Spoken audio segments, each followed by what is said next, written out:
The Analogue Pocket is a feature-packed, modernized version of the original Game Boy. This thing came out all the way back in 1989, the year before I was born. And I have one right here, and it works. I use the term modern not only because of its design, and yeah, this thing is really sleek, but also because of its functionality and just how many features are packed into this thing. The Analogue Pocket plays original Game Boy games, it plays Game Boy Color games, and it plays Game Boy Advance games. And they look great on this screen. But wait, before we dive in, you gotta know this. I ordered my Analogue Pocket in August 2020. It got here in December of 2021. I waited a year and 4 months for this thing to get delivered. If you go on Analogue's website and you try and order one, you will not get it until the beginning of 2023. You could hit the secondary market and pay 2, 3, 4 times the price for one of these if you really want one now. Okay, with that out of the way, let's dive in and talk about the Analogue Pocket. So it's a Game Boy first and foremost. It's an FPGA-based console, meaning it's reading these cartridges. It is not doing emulation. Analogue says the Pocket supports nearly 3,000 cartridges from the Game Boy family. And with adapters that are sold separately, the Pocket can play Game Gear games, Neo Geo Pocket Color games, and Atari Lynx games. Aside from the impressive backwards compatibility, the Analogue Pocket's feature set is what really makes this thing feel like the ultimate Game Boy. Let's talk about the design. It's got a traditional D-pad and diamond array face buttons, which are actually a pair of concave and convex buttons. Analogue says a software update will allow remapping so you can choose which set you want to use.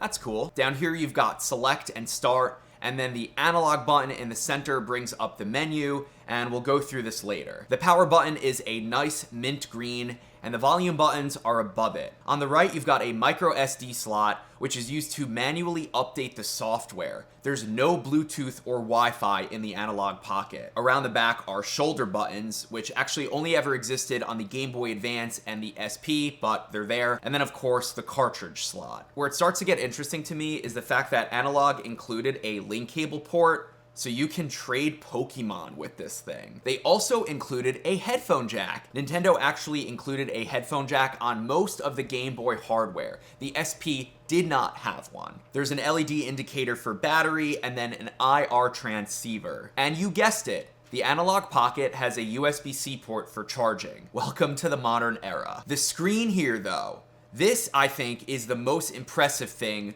about this gaming handheld. So the original Game Boy's dot matrix display at 2.6 inches is a whopping 160 by 144. It's puke green, there's no backlight, it's just bad. This thing, on the other hand, is a Gorilla Glass protected LCD at 1600 by 1440, exactly 10 times the resolution of the original Game Boy. It's also bigger at 3.5 inches, and of course has a backlight, which means those old consoles don't even compare. And this screen is more pixel dense than most modern displays, 615 ppi.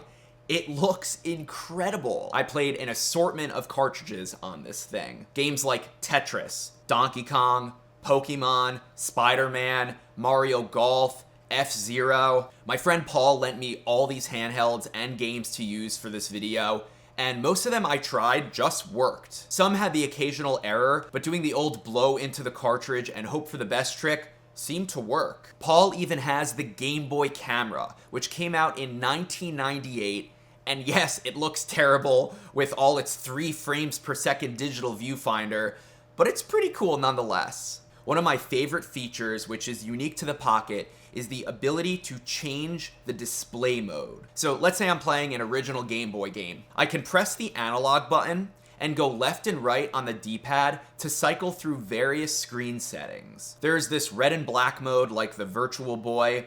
There's a setting for the Japan exclusive Game Boy Light. There's also a mode for Game Boy Pocket, as well as the original Game Boy. Side by side, the Analogue does a great job of mimicking the actual hardware using whatever trickery they're doing. And because the Pocket screen is exactly 10 times the resolution of the original Game Boy, Analogue's Game Boy display mode does pixel perfect upscaling, resulting in a really crispy image. These games just look sharper than I've ever seen them. You can do the same display mode thing with Game Boy Color games as well, and here's how they look side by side. And you could do the same thing with Game Boy SP games as well. I can't overstate how cool these modes are. The execution is incredibly accurate. I think the Analog Game Boy mode is the best for all Game Boy games. They just look so good. Now that I've given you an overview of the hardware itself, I'm gonna show you how to actually play games on this thing, and we'll talk about the software. First, you turn on the Pocket by pressing and holding the green button. Then you insert the cartridge of your choice, and then press play cartridge, and boom, the game starts. If you want to switch games, you have to press the analog button and choose quit game. Then you're good to swap games, and then you got to do the same thing again, press play cartridge, and the game will start. Pressing the analog button during gameplay doesn't actually pause the game, but it does bring up the menu. And honestly, there's not much here. If I go into tools, there's something called Analogue, which is a built-in synthesizer to make music with. I don't really know how to use this, but it definitely works. And you could buy cables to connect the Pocket to other systems if you really want to get fancy. The other option in tools is GB Studio, which is a program that lets you create Game Boy games. And you can use GB Studio to run them. That's cool. Under settings, you can get granular by going into systems, selecting, let's say, Game Boy, for example, and we'll go into video and mess around with things like sharpness and frame blending. Analogue also included something called color palettes. If you play an original Game Boy game using a Game Boy Color, you can change the color palette during the boot sequence by pressing the D-pad in combination with A or B. Now, Analogue didn't include all the color combinations, but there's a pretty good selection here. You can also change the display modes here, which I showed you before, happens when you press the analog button and scroll left and right on the D-pad. Also, pro tip, pressing the analog button and doing volume up or down changes the brightness. Yes, you can change the brightness on the Pocket. Of course you can. You can also mute the console by pressing volume up and down at the same time. There's also an option to change the startup sequence, meaning when you power on the console, you can either go to the menu or go straight to the game. But sadly, there's no way to get those original startup animations because those are burned into the BIOS of those consoles. The nostalgia just hits so hard with those.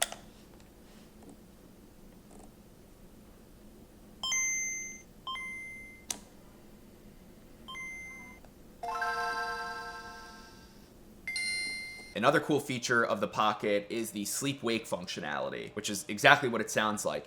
You press the green button during a game, and then it puts the console to sleep. And then you press the power button again, and it wakes it up from sleep and brings it back to exactly where you were. Back in the menu, library and memories are grayed out right now. Analogue says a future software update will enable those. They say library is for playlists. I don't know what that means. And then memories will introduce save states and display shots. So yes, you'll be able to take high-resolution screenshots of Game Boy games. So cool. Speaking of capturing the screen, I haven't even talked about the dock that Analogue makes. I bought this alongside the console. It was $100, and I'm glad I bought it. It acts as a stand for the Pocket while it's charging, and it's got LEDs on the front to indicate different things. On the back, you've got two USB-A ports to plug in controllers. The USB-C port powers the dock, and then there's an HDMI port to connect to a display.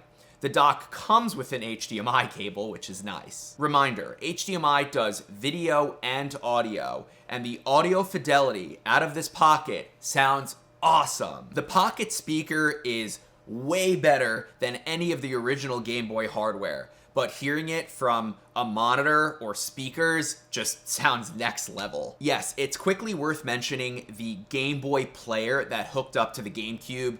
We had one as kids. It was cool, but I don't think it did 1080p upscaling, which this dock does. The dock has Bluetooth, so you can connect wireless controllers. I connected a PS4 controller, and there's no noticeable latency. It's fun gaming like this. And yes, you can remove the Pocket from the dock during gameplay, similar to how a Switch works, and just pick up and play. Now, I have to mention, there are some small quirks that I found with the Analogue Pocket. For one, you can't put the Pocket to sleep unless a game is running. if there's no cartridge or the game is not running, you can't put it into sleep for some reason. Also, I wish there was a bar indicating what level of brightness you were at or what volume level you were at. It just shows like a plus and a minus. When you hit max or min, it shows too, but like, where's the bar? Also, this is a very Sam nitpick, but why are the menu items top justified? It's so strange seeing a menu like this. Why not put them directly in the center or left justified? It's just strange. These small nuances can easily be fixed with a software update, so definitely not a deal breaker. I also wish the volume buttons weren't buttons, but the rolling wheel that's found on every Game Boy. I'd even take the slider that's on the SP. These volume buttons are too small, and they're way too close to the power button. I've had too many accidental presses where a slider or rolling wheel eliminates needing to press anything at all. Now, while I'm at it, it would be cool if Analogue did an actual pocket-sized version of the Pocket like the name suggests. The Game Boy Pocket is much smaller than the original Game Boy. Or if we want to get crazy, imagine an Analogue Pocket but with the Game Boy Advance SP form factor. That would be sick! Overall, I am really impressed with what Analogue has done here with the Pocket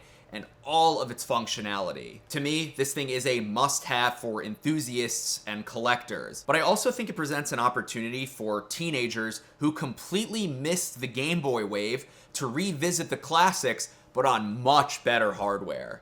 Personally, I'm glad to own this thing. I'm a sucker for cool gadgets, and this is a cool gadget. Will I be grinding Pokemon Silver or putting dozens of hours into Link's Awakening?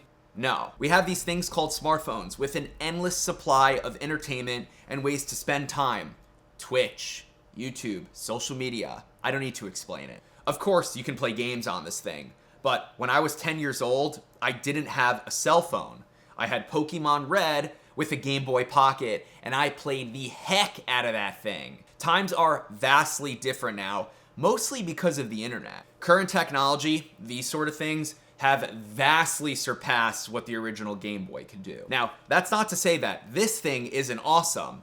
It is. To me, the Analogue Pocket is a relic of the past, reborn for the modern era. And if that's something you're into, go ahead and buy an Analogue Pocket, and definitely consider that white version. That thing is hot.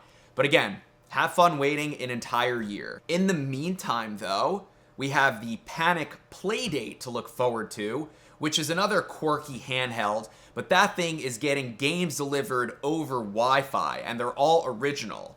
I'm really looking forward to that thing. If you're not subscribed to my channel yet, now's a great time to do it, because when I get my Panic Playdate, I'm making a video about it. And if you want to see it, click subscribe. And with that, ladies and gentlemen, my name is Sam Sheffer, and I appreciate your viewership. I'll see you again soon.